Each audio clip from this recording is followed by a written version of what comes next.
Hi peeps, this week we're proud to present an exciting collaboration with one of the most well-known and respected channels of its type on YouTube.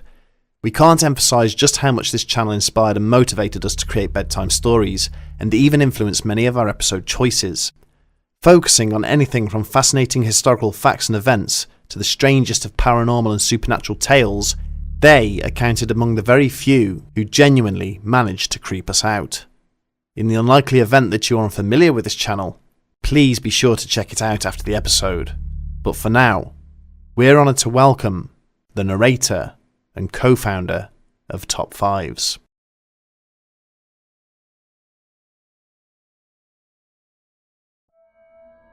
For centuries, regions in both South and Central America have been inundated with reports of sinister and mysterious flying entities who appear overhead without warning. They are described as wingless humanoids who descend silently from the above, often to attack innocent passers-by. This week, we are proud to present Terror from the Sky.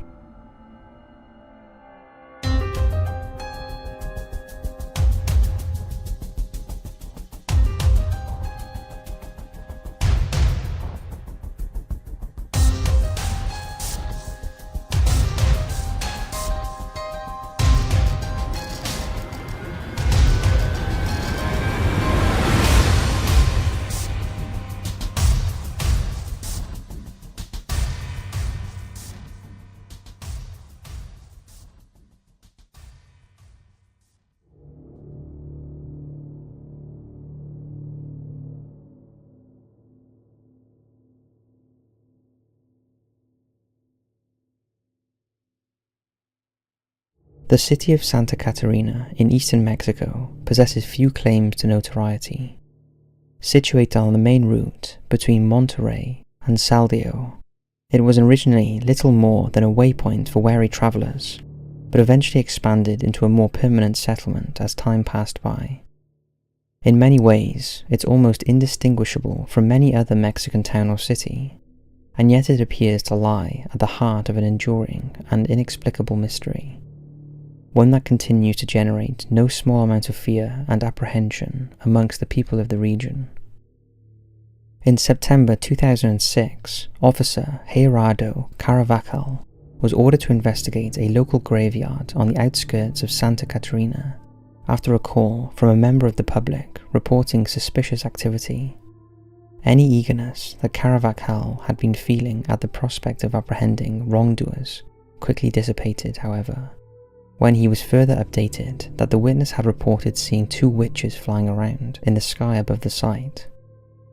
When Caravacal arrived at the entrance to the graveyard, he found the wrought iron gate securely padlocked, forcing him to exit his vehicle and proceed into the deserted location on foot.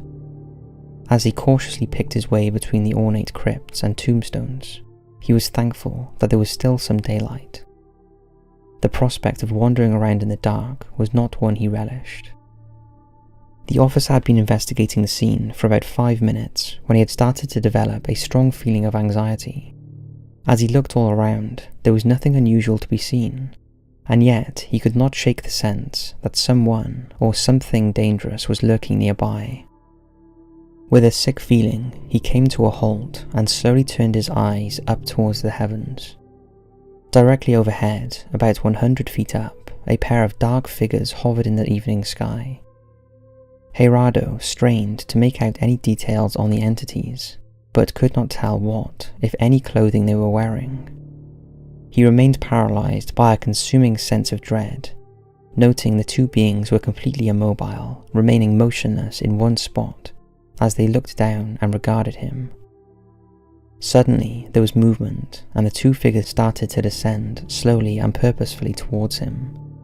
As they drew closer, he was able to make out their molted and greying skin, long spindly fingers with sharp claws, and what looked like fur or feathers covering their bodies.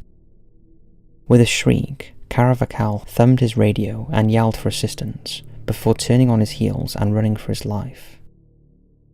He had heard the approaching sirens before he reached the gate, and turned to see that the figures were now rapidly rising up into the sky, leaving the scene. As the first of his colleagues reached him, they too could see two faint shapes gradually receding into the distance. The subsequent police report would make for disturbing reading, but it was by no means the most disturbing encounter that a Mexican police officer would have with these creatures. On the evening of January 16, 2004, another police officer by the name of Leonardo Santiago had been carrying out a routine patrol in the neighborhood city of Monterrey. He had been cruising through the silent suburban streets when, out the corner of his eye, he thought he had seen a dark form falling onto the ground, backlit by the street lamps along one of the side roads he had been passing. Santiago backed up his patrol car and turned into the street in question. His vehicle headlights immediately illuminated the shape that he had just seen and caused him to cry out in surprise. The object was apparently hovering in mid-air, having come to a halt about 1.5 feet where it should have made contact with the ground. But even more astonishing was the fact that it was slowly unfolding before his very eyes into an elongated humanoid figure. The officer stared in utter bewilderment at the entity, which was now standing fully upright, seemingly trapped within the powerful high beams of light that his cruiser was projecting. It was dark in colour, covered from head to toe in some form of leathery skin, and he thought he could detect the outlines of female features. But it was the creature's eyes, or rather lack of eyes, that were the most disturbing. Two empty, hollowed-out sockets were located where the eyes should have been. The unending darkness they exhibited seemed to transfix him, drawing his gaze and preventing him from turning his head to look away. The apparition stared at him for what seemed like an eternity, its face remaining oddly expressionless, before it uttered forth an inhuman scream and launched itself towards him. Santiago attempted to throw the cruiser into reverse, but the creature slammed into the car's bonnet with unbelievable ferocity. The impact immediately propelled the vehicle backwards several feet. The police officer screamed out in terror, finally managing to find the correct gear and accelerating backwards at great speed. On the bonnet of the car, the creature howled again and pounded on the metalwork, leaving sizable dents and deep scratches. As the cruiser hurtled backwards out of the side street and onto the main road, Santiago slammed down hard on the brakes in a concerted attempt to dislodge the attacker, but it stubbornly maintained its grip on the vehicle's bonnet. He desperately started to fumble for his sidearm, but with incredible speed, the creature was up and pressed against the windscreen, howling at him with unrestrained anger through the toughened glass. The car was now rocking wildly from side to side as the nightmarish figure rained blow after blow down upon it, continuing its relentless attack. Repeatedly failing to unholster his weapon, Santiago was helplessly thrown around in his seat, until his head finally impacted on the doorframe, knocking him out cold.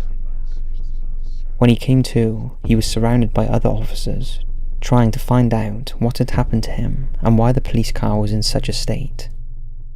Unsurprisingly, Santiago's emotional and somewhat disjointed explanation for what had taken place during the encounter failed to satisfy his superiors, who ordered that he be subjected to a battery of both physiological and psychological assessments. When none of these produced any evidence of impairment, and there were other subsequent reports from local residents that strange figures had been witnessed moving back and forth in the skies above Monterrey, he was quietly reinstated back to full duty. It's perhaps human instinct to dismiss these two fantastical accounts of ineffectual police officers, perhaps trying to cover up for their own misdeeds, particularly in the absence of any corroborating evidence. But unlike the majority of other reported supernatural encounters, the flying humanoids of South America is a phenomenon that has stubbornly persisted in the face of growing technological advancement. There is a wide and colourful variety of arguments and theories regarding who or what these strange visitors may be, with proposals ranging from wildly fantastical to far more ordinary alternatives. It's also thought that as these sightings and encounters continue to occur with such a high level of regularity, it may not be long before hard evidence becomes available to provide much needed credibility to these speculative explanations. Many commenters elect to go back into the distant past, delving into the histories of Mexico's original Aztec and Mayan cultures for answers. These two ancient societies have managed to retain a frustrating level of mystery and secrecy, despite having been subjected to a high level of scrutiny over the passage of time. Intriguingly, both are civilizations which elicit multiple references to awe-inspiring gods and monsters, as well as stories about human beings who somehow gained the ability to fly. Given the particularly monstrous and unnatural descriptions of these creatures which were encountered by the Mexican police officers, parallels have been drawn with the Mayan demigod Kamatoch, a flying being with a bat-like appearance, who would routinely descend from the mountainous regions to terrorize the local populace. Conversely, the Aztec people worshipped a powerful being named Quetzalcoatl, who was nicknamed the God of the Wind. Their texts and manuscripts describe him as resembling a feathery serpent, but interestingly, they also make reference to the fact that he derived his ability to fly through a magnetic amulet that he wore around his neck. Could it be that the creatures such as these, who were once worshipped as deities by our ancestors, were in fact some form of hybrid or cryptid, the offspring of which are now beginning to emerge and encroach on a burgeoning modern-day society? Legends persist that the ancient tribes who originally settled in the South American continent were in fact the beleaguered survivors of Atlantis, and were able to salvage some of their technology and knowledge from the decimated underwater kingdom.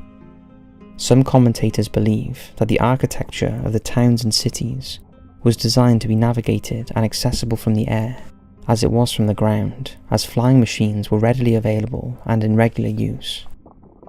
The town of Quimbaya is located in the northwest of Colombia and has been the site of a number of significant archaeological relics. In particular, a series of golden jewellery pieces which date back to 1000 BC and bear a striking resemblance to modern-day jet aircraft have been recovered there.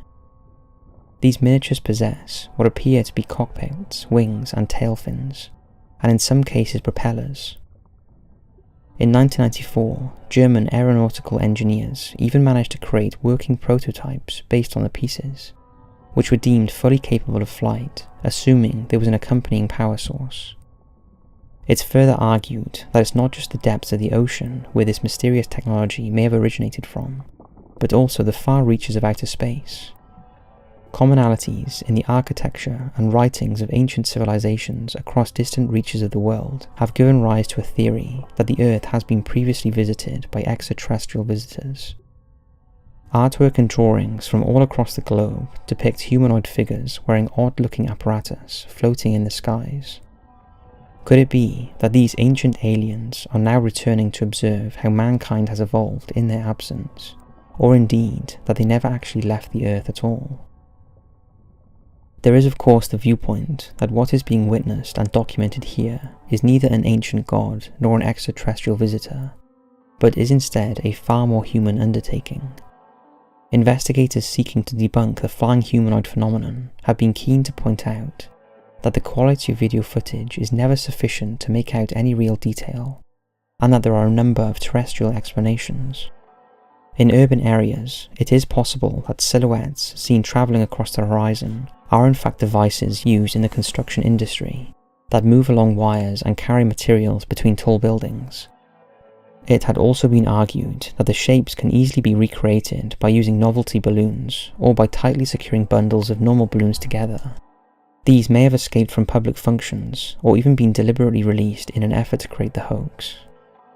One of the most frustrating and undermining elements of the story of these South American flying humanoids is the different ways in which the people who have been involved have interpreted what they have seen. To some witnesses, these figures are monsters or cryptids, to others they are demons or witches, and to others still, they are aliens or time-travelling humans. Rarely has a phenomenon been so open to interpretation. What we are faced with is compelling eyewitness testimony, but frustratingly poor quality evidence, which can easily be pivoted or angled to support either of the opposing viewpoints. What is not a matter of debate, however, is the absolute terror which these sightings continue to evoke, or the regularity with which they occur. Whatever is taking place in the skies above Mexico and its neighbouring countries, it has shown no signs of abating, and will undoubtedly continue to provoke arguments for and against for some time yet to come. The countries, cultures, and people of South and Central America are amazed and beautiful in their own right, There are many fascinating places to visit, but there's also no denying that some of these regions can be fraught with danger. If ever you venture out that way, of course be vigilant, but also remember to look up every now and then.